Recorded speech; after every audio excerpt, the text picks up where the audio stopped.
manusia paripurna, manusia yang paling sempurna yang pernah dihadirkan oleh Allah Subhanahu wa taala di muka bumi ini.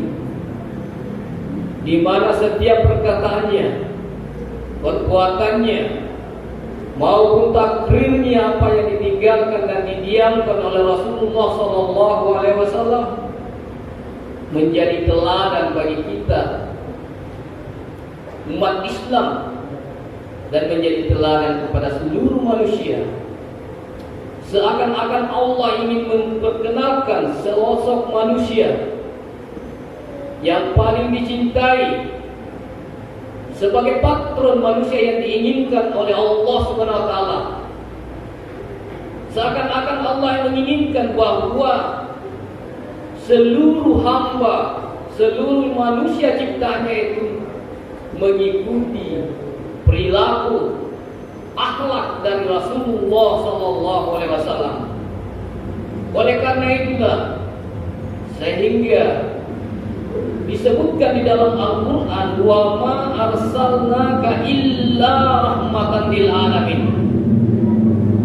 Tidaklah engkau diutus wahai Muhammad kecuali menjadi rahmat, menjadi pencerah, menjadi kebaikan bagi seluruh alam, baik alam manusia, baik alam binatang, baik alam di dunia ini maupun di akhirat.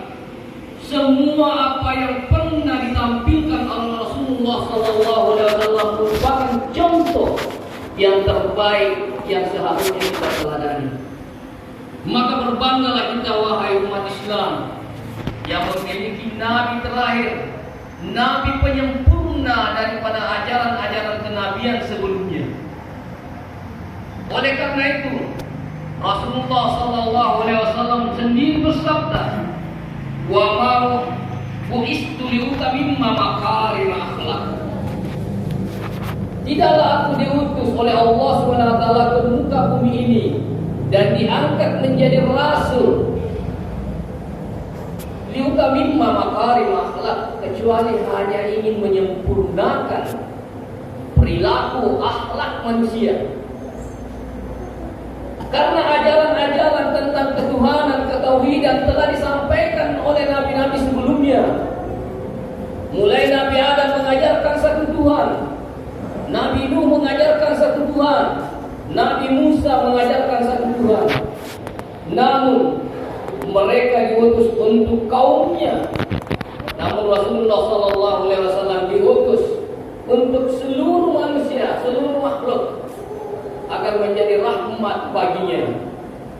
Sidang jamaah Jumat yang dirahmati oleh Allah SWT, tentunya dalam rangka meneladani Rasulullah SAW, kita dianjurkan untuk membaca literatur yang banyak, membaca sumber-sumber yang banyak agar mengetahui benar-benar bagaimana si sosok Rasulullah SAW itu. Mulai dari bentuk fisiknya, bagaimana Rasulullah bentuk fisiknya, mulai dari makanannya, cara berpakaiannya, cara berjalannya, bahkan cara menyisir rambutnya, cara makannya, cara duduknya, semua telah direkam oleh para sahabat yang menjadi saksi mata pada waktu itu.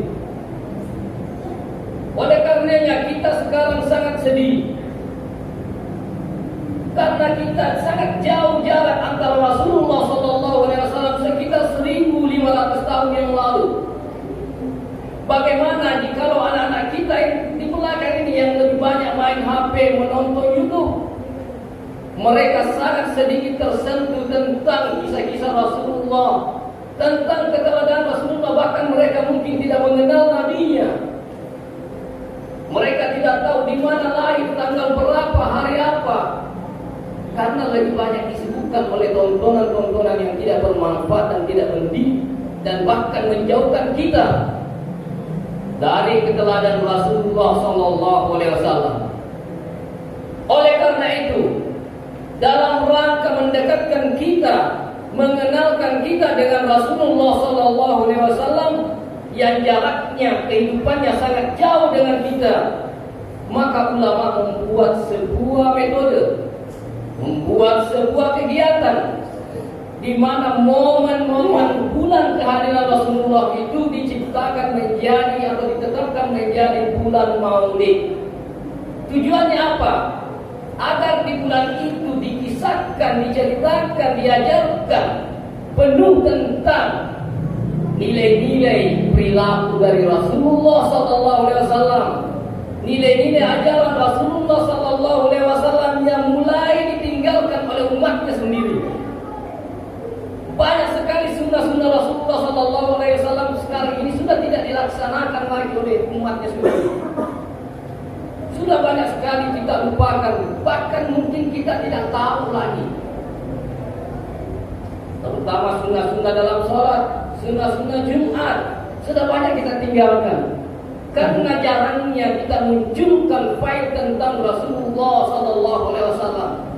Oleh karena itu, seantero dunia, masyarakat dunia sekarang gencar-gencarnya menyemarakan, merayakan, memperingati Maulid Rasulullah SAW dari satu tempat ke tempat yang lain. Bahkan di daerah-daerah tertentu seperti di Jawa, bukan mereka hanya memperingati Maulid dalam satu tahun, bahkan mereka setiap minggu dari masjid ke masjid membawa pecakan tentang kisah-kisah Rasulullah SAW. Namun apa daya, sebagian dari saudara-saudara kita sendiri menentang, menyesatkan, membidahkan, bahkan mereka mengkafirkan saudaranya jikalau mengadakan kegiatan-kegiatannya menyampaikan ajaran-ajaran Rasulullah, disebutkan bahwa itu bid'ah sesat. Sangat kita kecewa dengan statement begitu. Apa yang dilakukan di dalam peristiwa Maulid, peringatan Maulid itu tidak lain adalah kecintaan kita kepada Rasulullah, dan kita menentukan seorang penceramah untuk menyampaikan kepada kita bagaimana ajaran Rasulullah SAW. Bahkan pembacaan diba-diba Maulid barasanji dibid'ahkan.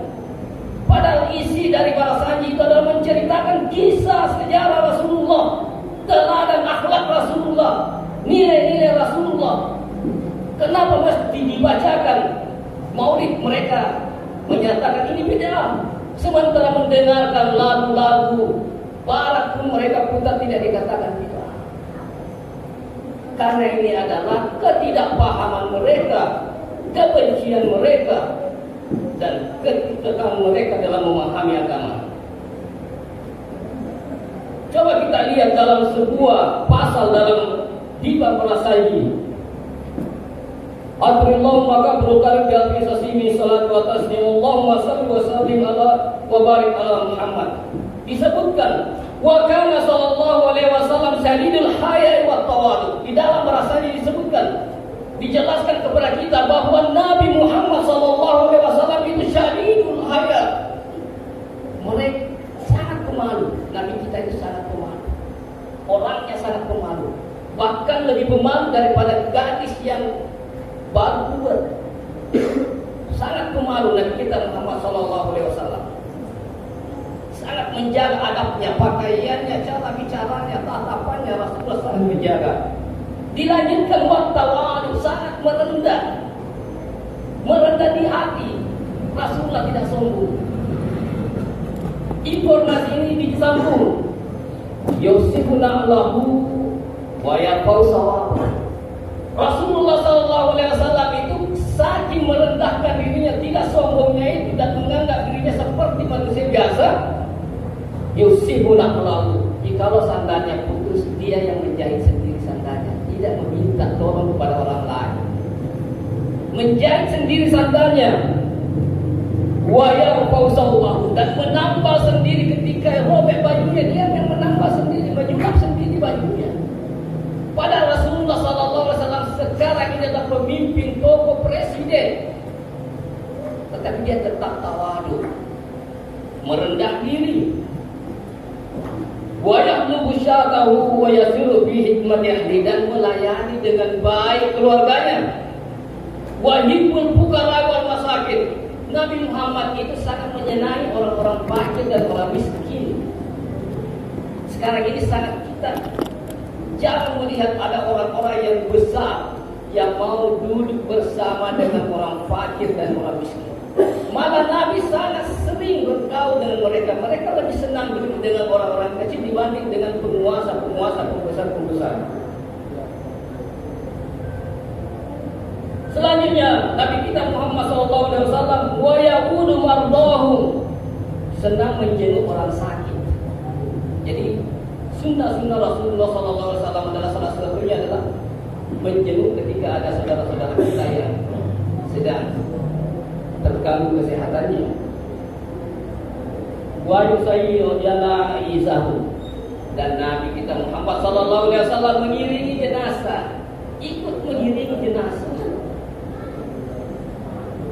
Wala yahibul fakiran, dan tidak menghina orang fakir, tidak merendahkan orang fakir. Bahkan dalam doanya mereka Rasulullah inginkan dikumpulkan di akhirat nanti dengan orang-orang yang miskin. Selanjutnya di kitab As-Syama'il Muhammadiyah, Imam Tirmizi mengumpulkan tentang sosok keteladanan Rasulullah SAW. Karena Rasulullah SAW laisa bitawilil ba'ini wala bil qasir. Rasulullah SAW itu tidak orangnya tidak terlalu tinggi dan tidak terlalu pendek. Rasulullah orangnya sedang-sedang. Wala bil abyadi, dan Rasulullah SAW tidak terlalu putih kulitnya seperti orang barat. Wala bil adami, dan tidak terlalu hitam. Kulit Rasulullah pertengahan. Selanjutnya Isa masya yatakaffaf. Ketika Rasulullah SAW berjalan agak cepat, seperti turun dari perbukitan. Azimun jammati ila samatil usunaini, rambut Rasulullah SAW ikal panjangnya sampai ke ujung telinga. Bukan botak ya, bukan cepat. Tapi Rasulullah bangkutnya, bahkan dia sering menyai beladua. Karena Abu Siyabi Rasulullah SAW, Rasulullah senang memakai gamis. Dan sangat banyak kita tidak bisa menjelaskan satu kitab itu tentang bagaimana model gigi Rasulullah, bagaimana model matanya, bagaimana model hidungnya. Semua dijelaskan dalam kitab itu. Lalu bagaimana sekiranya kalau kini hal-hal seperti ini tidak pernah disampaikan kepada generasi kita? Mereka